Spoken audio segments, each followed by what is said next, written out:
I still have the flight goggles tucked away in a cedar chest in my attic. They aren't the ones I started the war with, the standard issue American ones with the soft rubber frames. These are different. They have a hard, dark casing and a distinct curve to the glass that caught the light differently over the fields of Germany in the winter of 1944. Sometimes, when the house is quiet and the grandkids are gone, I take them out and just hold them. I don't even have to close my eyes to smell it again. It's not the smell of a P-51 Mustang, that familiar mix of high-octane fuel and the sweat of a nervous kid from Ohio. No, these goggles smell like hot oil, stale tobacco, and a kind of mechanical grease that the Germans used. It's a heavy, oppressive scent that stays in the back of your throat for a lifetime. People ask me all the time what it was like to fly in the Great War, and I usually give them the sanitized version. I tell them about the clouds, the adrenaline, and the pride of serving, but I rarely tell them about the day I became a thief.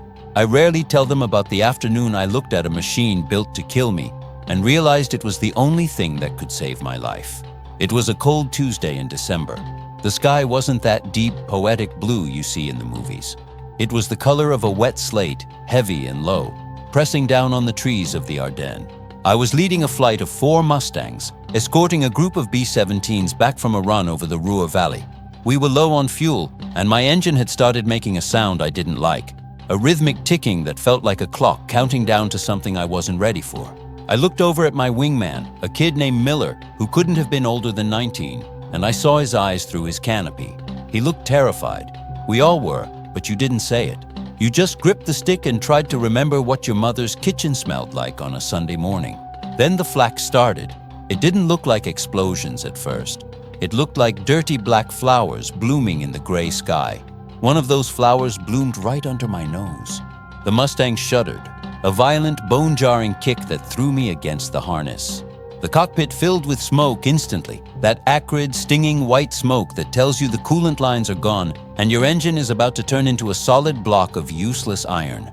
I tried to feather the prop, tried to coax a few more miles out of her, but the Lady Luck, that was her name, painted in yellow on the nose, was done. She was tired.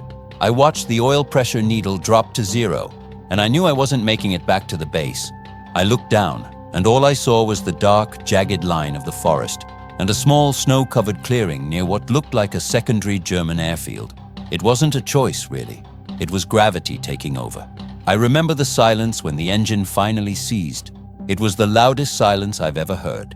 Just the whistle of the wind through the bullet holes in the fuselage and the pounding of my own heart in my ears. I brought her down hard. The landing gear snapped like matchsticks the moment I hit the frozen ground, and the Lady Luck slid across the snow, screaming as the metal tore. When she finally stopped, I was slumped over the panel, blood trickling into my eyes from a cut on my forehead. I expected to hear shouting, expected to see German soldiers running toward me with rifles leveled, but there was nothing but the wind and the ticking of the cooling metal. I scrambled out of that cockpit faster than I ever thought possible, my boots hitting the snow with a dull thud. I ran. I didn't have a plan. I just knew I couldn't stay by the wreck. I ducked into a line of pine trees, my breath coming in ragged gasps that turned to ice in the air. I looked back and saw my Mustang, broken and smoking, looking like a dead bird in the middle of a white sheet. And that's when I saw it. Just a few hundred yards away, tucked under some camouflage netting at the edge of a gravel strip, was a Messerschmitt Bf 109. It looked like a shark, lean and mean, painted in those mottled grays and greens. It was sitting there, unattended, its engine cowling slightly open as if someone had just been working on it. My first thought was to blow it up. My second thought, the one that still makes me shake my head 90 years later, was that I didn't want to die in a German prison camp. I looked at the horizon, where the sun was already starting to dip, and I realized that the lines were 50 miles away. I'd never make it on foot, not with a bum leg and a hole in my head. I looked at the 109 again. I had spent hours studying the manuals we were given on enemy aircraft, memorizing the cockpit layouts just in case. It was a joke among the pilots. We used to say if you're close enough to read the dials, you're already dead. But there I was, standing in the shadows of the pines, wondering if the starter crank was in the cockpit or if I'd have to find a mechanic to hand start the beast. If you're still listening to my story, I'd appreciate if you'd hit that like button and subscribe. It means these memories won't be forgotten. I stayed in those trees for what felt like hours, but the shadows hadn't moved more than a few inches. My leg was throbbing where I'd hit the instrument panel, and the cold was starting to seep through my flight suit, that deep, biting cold that makes your bones feel brittle. I watched the airfield. It wasn't a major hub, just a forward refueling point, probably used by the Luftwaffe to jump our bombers on their way out. There were a few shacks, a fuel truck parked near a hangar, and 2 guards walking a slow, rhythmic patrol near the main gate. They looked bored. They were smoking, their rifles slung over their shoulders as if the war was happening on another planet.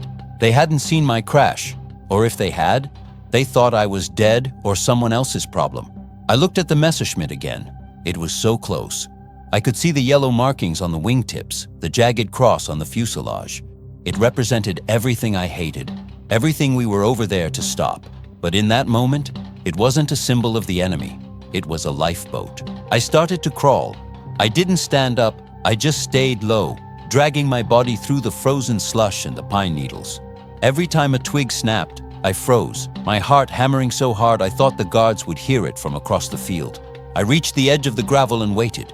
A mechanic emerged from one of the shacks, wiping his hands on a greasy rag. He walked over to the 109, looked at the open cowling, and then started talking to someone inside the hangar. He sounded annoyed, his German sharp and fast. I didn't understand the words, but I understood the tone. He was frustrated with the machine. He stayed there for a minute, then turned and walked back toward the shack, leaving his toolbox sitting on the wing. This was it. This was the only chance I was ever going to get.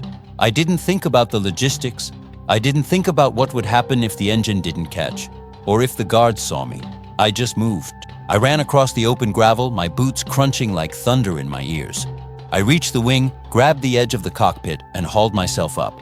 The smell hit me first. That German grease. It was different from our planes, sharper, more synthetic. The cockpit was cramped, much tighter than the Mustang. It felt like putting on a suit that was 2 sizes too small. I dropped into the seat and my hands went instinctively to the controls. Everything was labeled in German, of course. Far work for the landing gear, gas for the throttle. I found the master switch and flipped it. The dials hummed to life, the needles jumping in the dim light. My hands were shaking so badly I could barely grip the starter. I looked out the canopy and saw the mechanic coming back out of the shack. He stopped dead. He saw the canopy closing. He saw a man in an American flight suit sitting in his cockpit. For a second, we just stared at each other. He didn't scream. He didn't reach for a gun. He just looked confused, like he was trying to solve a puzzle that didn't make sense. Then he realized. He dropped his rag and started running, shouting at the top of his lungs. I didn't wait. I hit the starter. The engine groaned, a slow, heavy whine that felt like it would never end. "Come on, you bastard," I whispered. "Come on." The prop turned once, twice. Then the Daimler-Benz roared to life with a puff of blue smoke and a scream that vibrated through my teeth. It wasn't the smooth purr of the Merlin. It was a guttural, angry growl. I didn't bother with a warm-up. I didn't bother checking the pressures. I slammed the throttle forward. The plane lurched, the tail lifting almost immediately. I saw the guards running now, unslinging their rifles, the muzzle flashes tiny and insignificant against the gray sky. Bullets pinged off the metal skin of the fuselage, but I didn't care. I was moving. The end of the runway was coming up fast, a line of trees and a steep drop-off. I pulled back on the stick, and the 109 clawed its way into the air, the slats on the wings popping out with a mechanical clatter I'd never heard before. I was flying. I was in a stolen German fighter heading west into the setting sun, and I had absolutely no idea how I was going to get home without being shot down by my own side. If you're still listening to my story, I'd appreciate if you'd hit that like button and subscribe. It means these memories won't be forgotten. The first few minutes in that cockpit were pure chaos. I had to learn how to fly the damn thing while staying low enough to avoid the radar, but high enough not to clip the treetops. The Messerschmitt was twitchy. It didn't want to fly straight, it wanted to dance, to roll, to dive. It felt like riding a wild horse that was constantly trying to throw you off. I kept my hand on the throttle, feeling the vibrations of that massive V12 engine. It was powerful, I'll give it that, but it felt alien. The stick was heavy, and the visibility out of the squared-off canopy was terrible compared to the bubble canopy of my Mustang. I felt like I was looking out of a basement window. I stayed low, hugging the contours of the hills, watching the German countryside blur beneath me. I saw convoys on the roads, little gray ants moving toward the front. I saw a village with a church spire that looked like a needle poking through the mist. I wondered if the people down there looked up and saw the black crosses on my wings and felt a sense of security.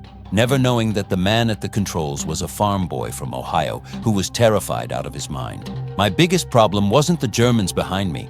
It was the Americans in front of me. To a tail gunner in a B-17 or a kid in an anti-aircraft battery, I was just another Jerry.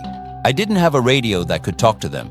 I didn't have the right IFF signals. All I had was a stolen plane and a prayer. As I crossed the Rhine, the sky started to clear, revealing a vast open expanse of territory that was crawling with Allied forces. I saw the flashes of artillery on the horizon, the constant flicker of the front lines. I had to make a decision. I could try to land in a field and hope I didn't get shot before I could climb out, or I could try to find an Allied airstrip. I decided to head for a known P-47 base near St. Trond. I figured if I approached from the west, maybe they'd be less likely to blow me out of the sky. But then I saw them.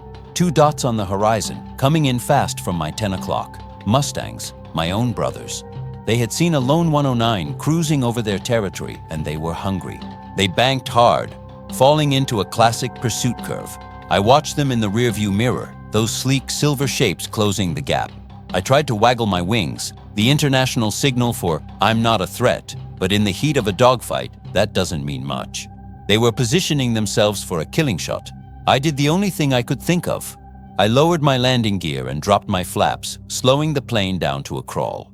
It was a suicidal move if they decided to fire, but it was the only way to show I wasn't fighting.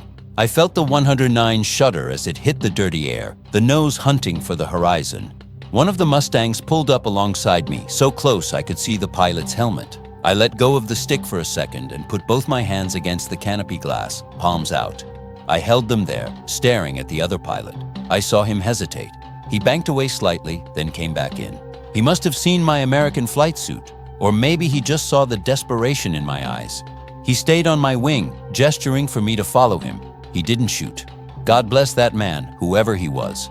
He led me toward a small, temporary landing strip carved out of a beet field. It was short, bumpy, and surrounded by flak guns. As we approached, I saw the gun crews tracking me, the barrels of the 40mm Bofors following my every move. I kept my gear down, kept my hands visible, and prayed that no one had a twitchy trigger finger. I touched down on that mud-slick strip, the 109 bouncing and sliding. I didn't have the finesse for a German landing, and I nearly ground-looped the damn thing into a fuel truck. When I finally came to a stop, I shut down the engine. The silence that followed was even heavier than the one in the clearing. I sat there for a moment, my hand still on the canopy release, listening to the ticking of the cooling metal. I was alive. I had stolen a piece of the Third Reich and flown it into the heart of the American line. If you're still listening to my story, I'd appreciate if you'd hit that like button and subscribe. It means these memories won't be forgotten. I didn't climb out right away. I couldn't move. My legs felt like they were made of lead, and the adrenaline that had been keeping me upright was draining out of me, leaving me hollow and shaking. I heard the sound of boots on the gravel, the sharp click of safeties being disengaged. I looked out and saw a dozen GIs surrounding the plane, their Garans pointed right at my head. They looked confused, angry, and ready to shoot. I slowly raised the canopy. The cold air rushed in, smelling of mud and wood smoke. It felt like the most beautiful thing I'd ever tasted. I raised my hands above my head and croaked out the first thing that came to mind. "Don't shoot! I'm American! I'm 357th Fighter Group!" A sergeant, a big man with a face like a bulldog, stepped forward. He didn't lower his rifle. "Get out of the plane, Jerry," he barked, slowly. I climbed out, my bum leg buckling as I hit the ground. I fell into the mud, and 2 soldiers grabbed me by the arms, hauling me up. They searched me, stripping my 1911 and my survival kit. They didn't believe me at first. Who would? A pilot doesn't just lose his plane and bring back a replacement from the other side. They treated me like a spy for 3 hours. I was sat in a cold tent, a single light bulb swinging over my head, while an intelligence officer asked me questions about my hometown, my mother's maiden name, and who won the 1944 World Series. I answered them all, my voice cracking, my eyes burning with exhaustion. Finally, my CO, Colonel Anderson, walked into the tent. He looked at me, looked at the mud on my suit and the blood on my forehead, and he started to laugh. He laughed until tears came to his eyes. "Lawson," he said, shaking his head, "I thought you were dead. I already started the paperwork for your Purple Heart." I looked at him and said, "Sir, I'd rather have a steak and a bed." They let me go after that, but the story didn't end there. That 109 stayed on that base for weeks. Everyone wanted to see it. The mechanics took it apart. The other pilots sat in the cockpit. And for a while, I was the most famous man in the 357th. They called me the Luftwaffe's worst nightmare because I didn't just kill their planes, I took them. But for me, it wasn't about the glory. It was about the fact that for 30 minutes, I had been inside the belly of the beast. I had felt the soul of the enemy, and I realized it was just metal and oil, just like ours. It didn't make them any less dangerous, but it made them human. It made the whole war feel even more absurd. We were kids killing each other in machines that were almost identical, under skies that didn't care who won. I never flew that 109 again. They eventually crated it up and sent it back to the States for evaluation. I don't know where it ended up, probably a scrap heap in Maryland or a museum somewhere, but I kept those goggles. I took them off the hook in the cockpit before I left the plane that night. They were a reminder that sometimes when you're backed into a corner and the world is trying to swallow you whole, you have to be willing to use the enemy's own tools to find your way home. It's been 80 years, and I still don't like the smell of German grease, but I'm grateful for it. I'm grateful for that angry, twitchy little plane that didn't want to fly for me, but did anyway. If you're still listening to my story, I'd appreciate if you'd hit that like button and subscribe. It means these memories won't be forgotten. I often wonder what happened to that mechanic, the one who stood on the gravel and watched me steal his bird. I wonder if he got in trouble, or if he just told a story for the rest of his life about the crazy American who fell out of the sky and drove off in his Messerschmitt. I hope he survived the war. I hope he went home and had grandkids who ask him what it was like. There's a strange bond between men who work on planes, even if they're on opposite sides of a line. We both loved those machines, and we both knew how much they demanded of us. When I look at the world today, I see so much division, so much talk about us and them. But when I was in that cockpit, there was no us or them. There was just a man who wanted to live and a machine that was capable of making it happen. I think that's the real lesson of the war, the one they don't teach you in the history books. Underneath the uniforms and the flags, we're all just trying to get back to the clearing. We're all just looking for a way to land without breaking. I'm 92 now, and my flying days are long gone. My eyesight is failing, and my hands shake too much to hold a stick. But in my dreams, I'm still over the Rhine. I can still feel the vibration of the Daimler-Benz through the seat of my pants. I can still see the P-51s on my wing, and I can still feel that moment of pure, unadulterated terror when I realized I was flying the wrong colors. People call it a heroic story, but I don't see it that way. I see it as a story of survival. I see it as a story about the lengths a human being will go to when they aren't ready to say goodbye. I'm telling this now because the voices from that time are getting quieter. There aren't many of us left who remember the smell of the grease or the sound of the flak, and once we're gone, the stories become just words on a page. I want people to know that it wasn't all about the grand maneuvers or the big speeches. Sometimes it was just about a scared kid who didn't want to die in the snow and the strange mechanical mercy of an enemy plane. I keep the goggles in the chest, and every now and then I let myself remember. I let myself feel the cold wind and the roar of the engine, and then I close the lid, and I'm just an old man in a quiet house, thankful for every breath I've taken since that Tuesday in December. It cost me a lot to be there. Friends I'll never see again. A peace of mind that never quite returned. You know, that interrogation lasted longer than the flight itself. When they finally let me out of that tent, the sun was just a memory behind the horizon, and the air had turned into a razor.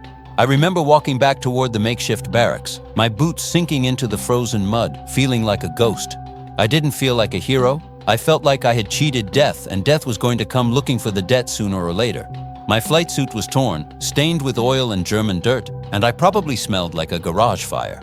When I pushed open the door to the hut, the noise just stopped. It was like someone had cut a wire. 20 pairs of eyes hit me, and for a second, nobody said a word. They'd already heard. Rumors in the army move faster than a Mustang at full throttle. Finally, Miller, my wingman, stood up. He looked like he'd been crying, or maybe it was just the exhaustion. He walked over, poked me in the chest with a finger and said, "Lawson, you son of a bitch. We saw you go down. We saw the smoke. We thought you were a goner." I just looked at him and said, "I thought so too, Miller." But the Germans had a spare plane they weren't using. That broke the tension, and suddenly everyone was talking at once, slapping my back, offering me cigarettes and swigs of warm canteen water that tasted like metal. But even then, amidst the cheering, I felt a distance. I had been over there, on their soil, in their machine. I'd seen the face of the man I'd stolen from. It changes you. You realize the line between us and them is as thin as a piece of duralumin. That night I couldn't sleep. Every time I closed my eyes, I was back in that 109 cockpit, looking at those German labels. Kraftstoff, Zündung. My mind kept racing, trying to justify what I'd done. Was it cowardice to run? Was it bravery to steal? Or was it just the raw animal instinct to stay on this side of the dirt? I kept thinking about the Lady Luck, sitting out there in that clearing, getting covered in snow. She had been my home for months. I knew every rattle of her airframe, every quirk of her engine. Leaving her felt like leaving a piece of myself behind. And the irony wasn't lost on me, that to save my life, I had to climb into the very thing that had spent the last 3 years trying to take it. The next morning, they dragged me back to the landing strip. There was a colonel there from intelligence, a man with a clipboard and a scowl that looked permanent. He wanted me to walk him through every second of the flight. He wanted to know how the Daimler-Benz handled at low altitude, how the slats felt when they deployed, if the cannon controls were intuitive. He treated me like a test pilot, not a guy who had just barely escaped a cage. I stood there in the mud, pointing at the 109, which looked even more sinister in the morning light. It was mottled green and gray, designed to disappear against the forest, and it had this aggressive, hunched-over stance on its narrow landing gear. It was built for one thing, to climb fast and hit hard. It wasn't built for comfort, and it certainly wasn't built for a kid from Ohio who was used to the wide-open cockpits of American steel. If you're still listening to my story, I'd appreciate if you'd hit that like button and subscribe. It means these memories won't be forgotten. I remember the intelligence colonel asking me about the sights. The Revi gun sight in that 109 was a piece of work, a bit of glass that felt like it came from the future. I told him how it felt to look through it, how it seemed to pull the world into focus. But what I didn't tell him was how it felt to see the world through the eyes of the hunter. For years, I'd been the one looking out for those sights, scanning the clouds for that distinctive silhouette. Now, I was the silhouette. The colonel kept scribbling on his clipboard, nodding like I was giving him the secrets to the universe. To him, it was data. To me, it was the reason I was still breathing. After he was done with me, I walked over to the plane one last time. A couple of mechanics were already poking around inside the engine cowling. They were marveling at the fuel injection system. Our Mustangs were still using carburetors back then, which meant if you pulled negative Gs, the engine would cut out for a second. The German planes didn't have that problem. They could dive straight down without missing a beat. One of the mechanics looked up at me and said, "You're lucky this thing didn't blow up on the start, Lawson. These engines are finicky as hell if they aren't primed just right." I just nodded. Luck. That was the word of the war. You were lucky if the flak missed you by 10 feet instead of 5. You were lucky if the bullet hit your parachute pack instead of your spine. You were lucky if a German mechanic left his toolbox on the wing and walked away for a smoke. I didn't believe in destiny back then, and I don't believe in it now. I believe in a series of tiny, insignificant moments that either add up to a long life or a short one. Later that week, they put me back in a Mustang, a brand new one, straight from the factory, smelling of fresh paint and clean leather. It didn't have a name yet. I sat in that cockpit and felt the familiar space around me, the way the controls fell naturally to hand, but it felt different. I felt like a stranger in my own skin. I kept looking at the instruments, half expecting them to be in German. I kept listening for that guttural growl of the Daimler instead of the smooth whistle of the Merlin. It took me a long time to trust my own plane again. I think that's what people don't understand about combat. It's not just the fear of the enemy. It's the way the war gets inside your head and redecorates the place. It changes the way you see everything. I remember one mission about 2 weeks later. We were over the Ruhr again, the same area where I'd gone down. The flak was heavy, the sky filled with those black flowers. I looked down at the ground, at the white fields and the dark forests, and I wondered if the Lady Luck was still there. I wondered if the snow had completely covered her, or if the Germans had hauled her away to study her. Just like we were studying their 109, I felt a strange pang of guilt, like I'd abandoned a friend. It's funny the things you get attached to when everything else is being blown to bits. You cling to the metal and the rubber, because at least you can touch it. You can't touch a memory, and you certainly can't touch the guys who didn't come back. I remember Miller asking me one night, "Lawson, if you had to do it again, would you? Would you take the plane?" I didn't even have to think about it. I told him I'd take a tricycle if it had wings and could get me back to this side of the line. We laughed, but it was a hollow sound. We all knew that we were just one bad turn, one stray piece of metal away from having to make the same choice. Or worse, not having a choice at all. If you're still listening to my story, I'd appreciate if you'd hit that like button and subscribe. It means these memories won't be forgotten. The winter of '44 was the coldest I've ever known. It wasn't just the temperature, it was the way the dampness got into everything. Your clothes were never really dry, your food was always cold, and your joints felt like they were full of ground glass. We spent a lot of time just waiting for the weather to clear so we could fly, waiting for the mail to come, waiting for the war to end. When you're 20 years old, waiting feels like a slow death. You feel like life is passing you by while you're stuck in a muddy field in Belgium or France. I spent a lot of those quiet hours thinking about the pilot who usually flew that 109. What was his name? Was he a kid like me? Or was he one of those old-timers, the Expert 10, who had been flying since the Spanish Civil War? I wondered where he was when I took his plane. Was he in the mess hall, complaining about the food? Was he writing a letter to a girl in Berlin?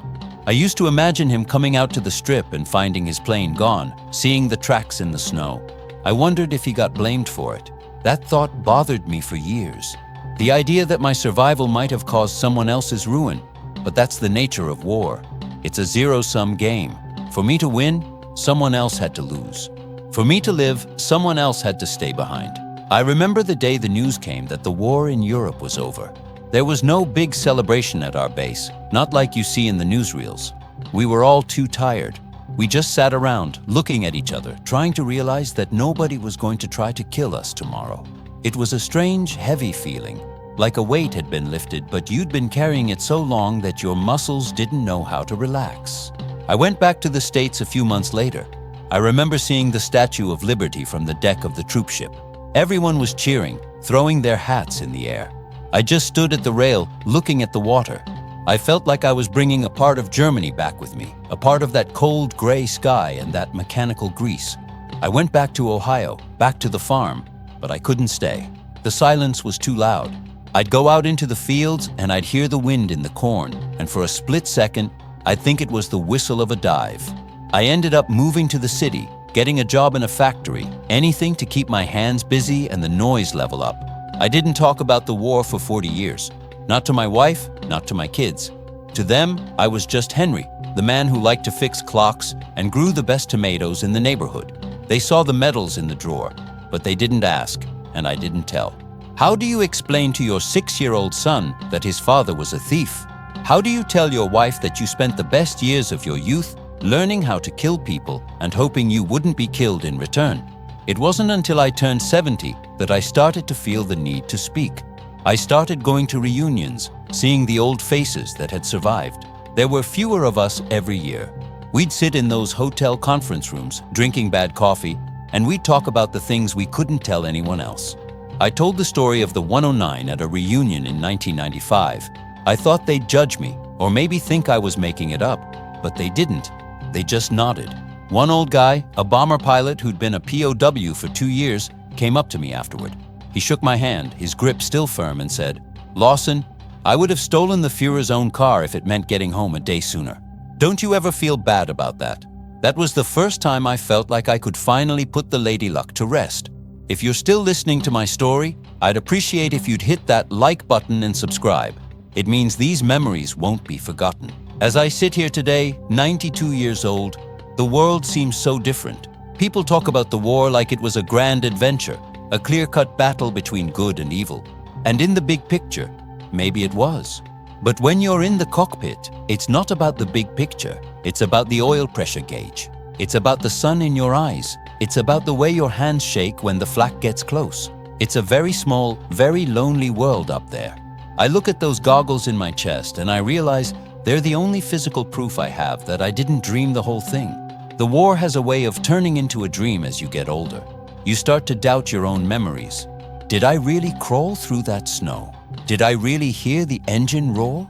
But then I touch the glass of the goggles, feel that hard German casing, and it all comes rushing back. The smell of the grease, the biting cold, the way the heart hammers against the ribs when you're doing something you know you shouldn't. I don't know why I was the one who made it back when so many others didn't. Miller didn't make it to the end. He went down over the Rhine in March of '45. No parachute, no stolen plane, just a fireball in the sky. I think about him every day. I think about all the boys who are still over there, tucked into the soil of France and Germany. I tell this story for them as much as for myself. Because if we don't remember the messy parts, the desperate parts, the theft and the fear, then we aren't really remembering the war at all. We're just remembering a movie version of it. And the real thing was much more complicated, much more human. It was a time when a boy could become a thief to save his soul, and an enemy machine could become a sanctuary. I don't hate the Germans anymore. I haven't for a long time. I realized that most of them were just like us, scared, cold, and wanting to go home. We were all caught in a storm that none of us started. And if that mechanic is still out there somewhere, or if his children are, I want them to know that his plane saved a life. It didn't do what it was built to do. It didn't kill an American pilot. Instead, it carried one home. And maybe there's some kind of justice in that. Maybe that's the best way for a war machine to end its service, by refusing to be an instrument of death and becoming a bridge to life instead. My time is getting short now. I can feel the shadows lengthening, just like they did on that airfield in '44. But I'm not scared this time. I've already had my extra years, the ones I stole from the Luftwaffe. I've lived a full life, seen my grandkids grow up, held my wife's hand until the end. And when it's finally time for me to take that last flight, I hope the weather is clear and the engine is smooth. I hope I don't have to steal anything this time. I hope I can just fly straight on home. No black crosses on my wings, no flak in the sky, just peace. That's all any of us ever really wanted. Peace, and a quiet place to sit and remember. Thank you for listening to an old man's ramblings. It means more than you know. If you're still listening to my story, I'd appreciate if you'd hit that like button and subscribe. It means these memories won't be forgotten. I remember another thing about that 109, something I didn't tell the intelligence officers. Inside the cockpit, taped to the side of the instrument panel, was a small, faded photograph. It was a picture of a woman and a little girl. They were standing in front of a house with a steep roof, both of them smiling. The woman was wearing a floral dress, and the girl was holding a wooden doll. I didn't take it. I left it right where it was. Even in my panic, even in my desperate need to get away, I knew that picture didn't belong to me. It belonged to the man I was robbing. It was his anchor, his reason for wanting to survive the war. I often wonder if he ever got back to that house with the steep roof. I hope he did. I hope he looked at that picture every day until the war ended, and then went home and hugged that woman and that little girl. I think that photo was what made me realize, for the first time, that I wasn't just fighting a thing. I was fighting people. People with families, with houses, with wooden dolls and floral dresses. It's easy to pull a trigger when you're looking at a silhouette. It's a lot harder when you're looking at a photo of someone's daughter. That little bit of paper stayed with me longer than the technical details of the engine. It made me a different kind of soldier for the rest of the war. I was still good at my job. I still did what I had to do, but the hate was gone. It was replaced by a kind of weary understanding. We were all just trying not to leave our own photos behind in a burning wreck. I remember when I got back to the States and I saw my own mother waiting for me at the train station. She was wearing her Sunday best, and she looked so much older than I remembered. I hugged her, and she smelled like lavender and starch. I thought about that photo in the 109, and I felt a sudden sharp wave of grief for all the mothers who were waiting at stations in Germany and Japan, only to be told their sons weren't coming home. It's a heavy thing to carry, that realization. It's a burden that doesn't get lighter with age. But maybe that's the point. Maybe we're supposed to carry it so we don't let it happen again. I look at the news today, and I see the same old patterns, the same old drums of war beating. And I want to stand up and shout, "Have you seen the photos in the cockpits? Do you know what you're really doing?" But I'm just an old man in a chair. All I can do is tell my story and hope that someone, somewhere, is listening. Hope that someone realizes that every time we build a machine to kill, we're also building a reason for someone else to have to steal their way home. If you're still listening to my story, I'd appreciate if you'd hit that like button and subscribe. It means these memories won't be forgotten. I should tell you about the flight itself, the technical part that always fascinates the buffs. Flying a 109 isn't like flying a Mustang. In a P-51, you feel like you're part of the machine. It's stable, it's forgiving, and it's got a cockpit that feels like a Cadillac. The 109, though, It felt like sitting on a rocket with a mind of its own. The visibility was so poor because of the heavy frame of the canopy that you had to constantly crane your neck just to see what was in front of you. And the torque! When I pushed that throttle forward, the whole plane wanted to somersault to the left. I had to kick the rudder so hard my leg cramped up. If I hadn't spent those hours reading those dry manuals back at base, I would have crashed right there on the German strip. The landing gear on those things was narrow too. It made taking off and landing a nightmare. They were notorious for ground looping. That's when the tail swings around and the whole plane just flips over. I remember feeling the tail lift and thinking, "This is it, Lawson. You're going to flip this thing and burn to death in a stolen Nazi plane. What a way to go." But somehow, the wheels stayed down. Somehow the wings found the lift they needed. Once I was in the air, the sensation was incredible. It was faster than I expected, and it climbed like a scalded cat. I felt like I was riding a lightning bolt. But the fear was different than being in my Mustang. In my own plane, I was worried about the enemy. In the 109, I was worried about everyone. I was a man without a country, 5,000 feet in the air, in a machine that everyone wanted to destroy. Every time I saw a flash on the ground, I thought it was a flak battery aiming for me. Every time I saw a shadow in the clouds, I thought it was a Spitfire or a P-47 coming to finish me off. I never felt so alone as I did in those 30 minutes. It was just me, the photo of that German family, and the roar of a stolen engine. I remember crossing a small river, I think it was the Meuse, and seeing a group of American infantrymen in a field below. They were taking a break, sitting on their packs. I looked down at them and I wanted to wave, to let them know I was one of them. But I knew if I did, they'd probably just open fire. So I stayed high, stayed fast, and kept my eyes on the horizon. I'll never forget the moment I saw the first American markings on the ground. It was a row of jeeps parked near a farmhouse. I almost cried. I've never been so happy to see a piece of olive drab paint in my life. I knew I was close, but I also knew the danger was just beginning. That's when I decided to drop the gear and the flaps. I wanted to look as pathetic and non-threatening as possible. I wanted them to see a plane that was clearly trying to quit the war. And it worked. By some miracle, it worked. When I finally touched down on that beat field, the 109 gave one last violent lurch, as if it was trying to throw me off one last time. When the engine died, the silence wasn't peaceful.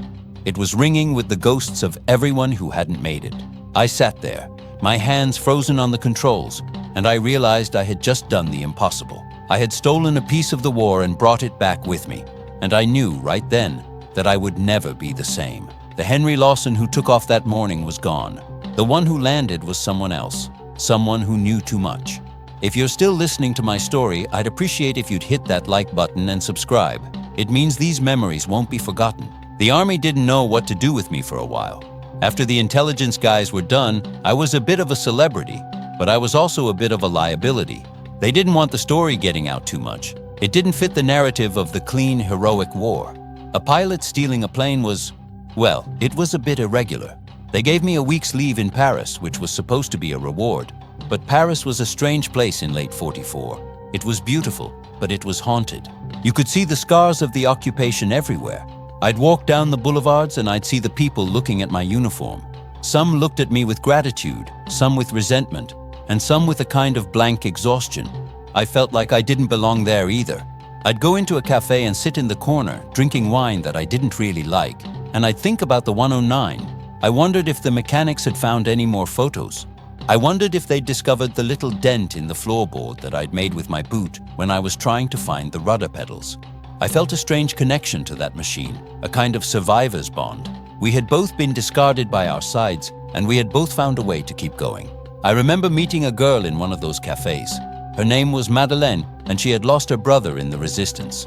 She asked me what I did in the war, and I told her I was a pilot. She asked if I'd seen any Bosch planes, and I didn't know how to tell her that I'd flown one. I just told her they were dangerous.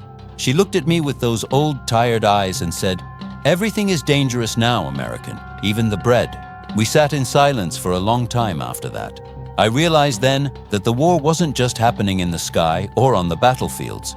It was happening in every kitchen, every bedroom, every street corner in Europe. It was a giant grinding machine that was chewing up the world, and I was just a tiny gear that had managed to slip out of place for a moment. When my leave was over, I was almost glad to go back to the base. At least there, the rules were clear. You flew, you fought, you stayed alive. You didn't have to worry about the meaning of things. You just had to worry about the fuel. But the 109 was gone by the time I got back. They'd loaded it onto a truck and sent it toward the coast.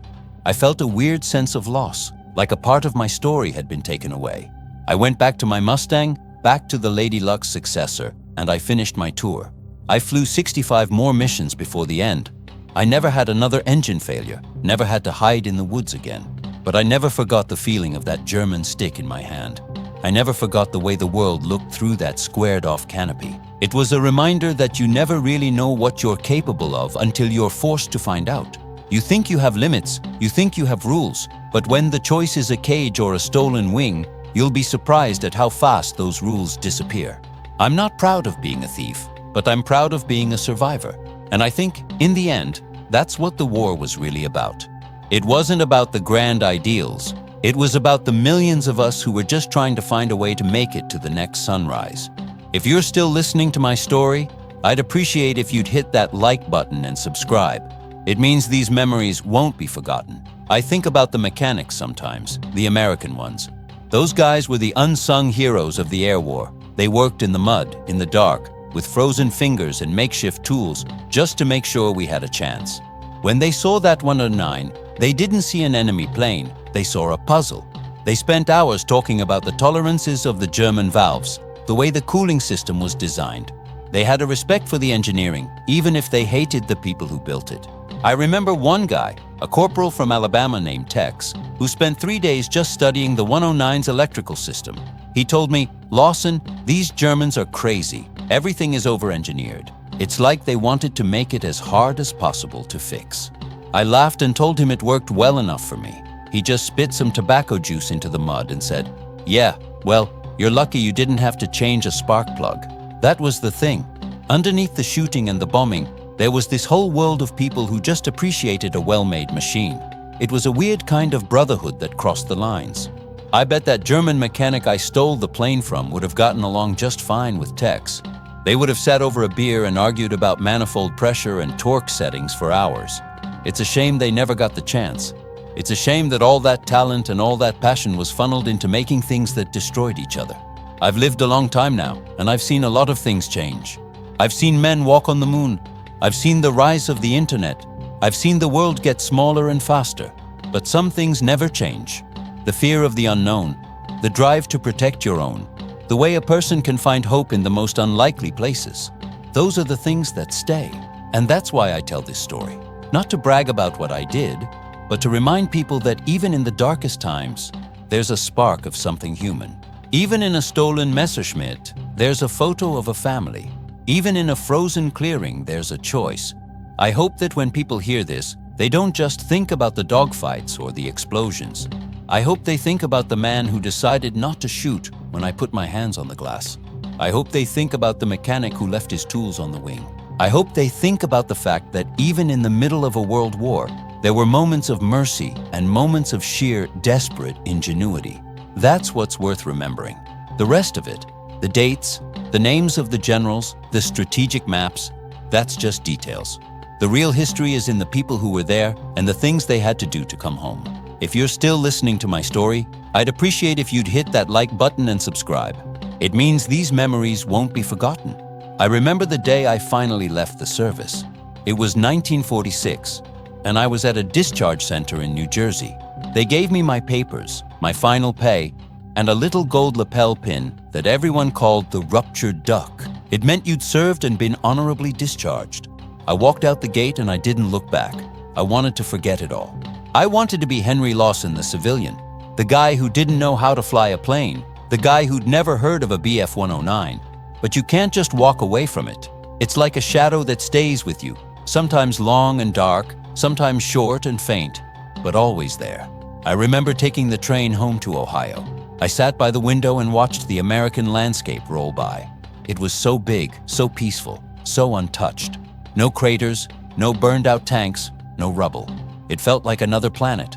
I realized then how lucky we were and how much we'd fought to keep it that way. But I also felt a strange sense of guilt. Why did we get to have this? while so much of the world was in ruins. I thought about the cities I'd flown over, the ones that were just piles of bricks and smoke. I thought about the people down there trying to find food in the ashes. It made the peace feel fragile, almost unearned. I think that's why I spent so much of my life being quiet. I didn't feel like I had the right to complain about anything. If I was warm, if I was fed, if I was safe, then I was doing better than most of the people I'd seen during the war.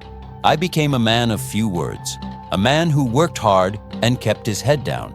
My wife, Eleanor, used to say I was the most patient man she'd ever met. I didn't tell her that my patience was just a form of gratitude. Gratitude that I wasn't in a cockpit with an engine fire.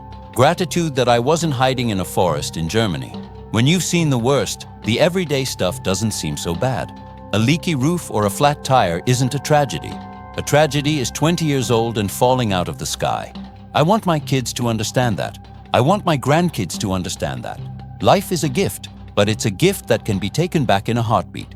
So you have to cherish the quiet moments. You have to cherish the photos on the instrument panel. You have to cherish the fact that you can walk out your front door without looking for snipers. It took me a long time to learn how to be happy again, but I got there. And in a strange way, I have that stolen 109 to thank for it.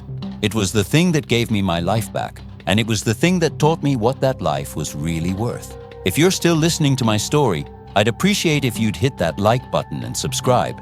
It means these memories won't be forgotten. I wonder where that photograph is now, the one of the woman and the little girl. I hope it stayed in the cockpit. I hope whoever evaluated the plane saw it and realized it was important. I hope they didn't just throw it in the trash. It's a small thing, but small things are what keep us human. I think about that little girl too. If she was 5 in 1944, she'd be in her 80s now. I wonder if she remembers her father. I wonder if she knows he was a pilot. I wonder if she has any idea that an American kid once sat in her father's seat and looked at her face while he was running for his life. It's a strange thing, how our lives are connected in ways we never see. We're all just threads in a giant tapestry, and sometimes the threads cross in the most unexpected places.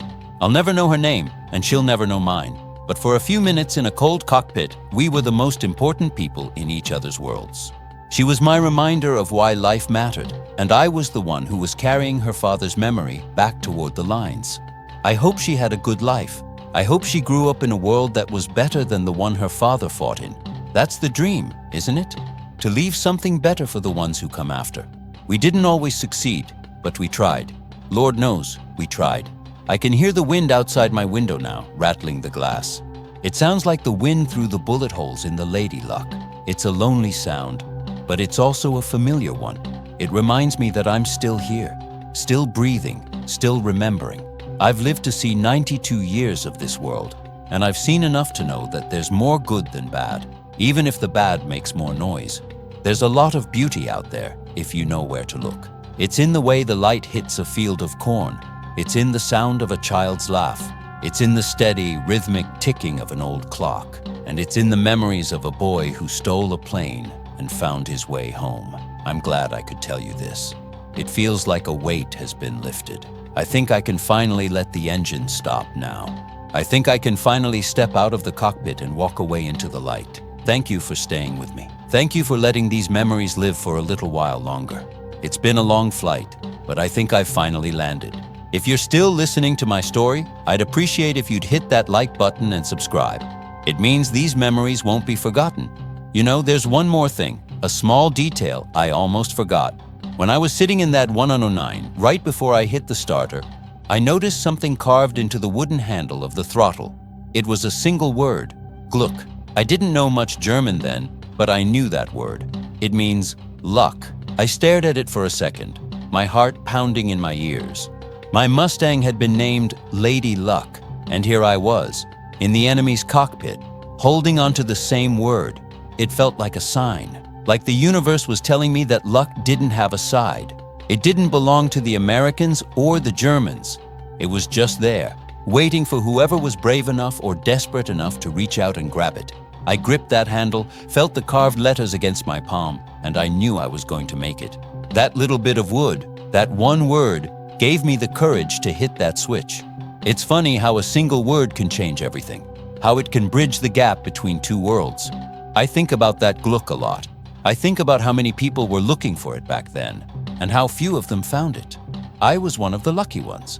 I found it in a stolen plane, in a photo of a family, in the eyes of a pilot who didn't shoot. And I've tried to spend the rest of my life earning it. I've tried to live a life that was worthy of the luck I was given. I don't know if I succeeded, but I know I tried. And I think that's all any of us can do. We just have to keep moving, keep reaching for that handle, and hope that when the time comes, we have just enough luck to get us home. Goodbye, and God bless.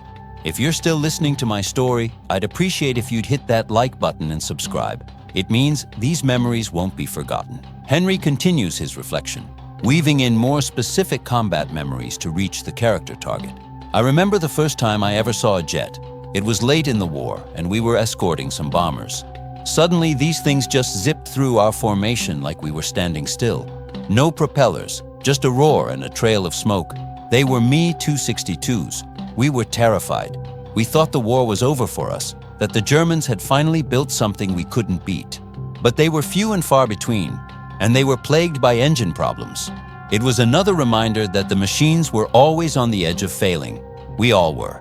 I remember talking to a buddy of mine, a guy named Shorty, because he was barely 5'5", the perfect size for a cockpit. He said, "Henry, if they ever make those jets work, we're out of a job." I laughed and told him I didn't mind being out of a job if it meant I didn't have to worry about flak anymore. Shorty didn't make it to VE Day. He got caught in a crossfire over a bridge in Holland. I think about him whenever I see a modern jet flying high in the sky, leaving those white trails. I think about how much he would have loved to see how far we've come, and how much he would have hated the reason we had to get there. It's strange to think that the technology that carries people on vacation today was born out of the need to kill each other more efficiently. But that's the way of the world, I suppose. We take the things that were meant for destruction and we find a way to make them useful, just like I took that 109 and made it a lifeboat. It's a cycle that never really ends. We just have to hope that each time we learn a little bit more about how to keep the peace. I look at my hands now, all spotted and wrinkled, and I see the hands of that 19-year-old kid. They're the same hands that held the stick of the Mustang and the throttle of the Messerschmitt. They've done a lot of work in 92 years. They've built houses, they've planted gardens, they've held babies. They've also felt the recoil of a machine gun and the vibration of an enemy engine. It's a lot for one pair of hands to carry, but I'm grateful for all of it. Even the hard parts, especially the hard parts, because they're the ones that tell you who you really are. They're the ones that remind you that you're alive. And as long as I'm still here, as long as I can still tell these stories, then those boys I lost aren't really gone. They're right here with me, in the wind and the memories and the quiet moments of the night. If you're still listening to my story, I'd appreciate if you'd hit that like button and subscribe. It means these memories won't be forgotten.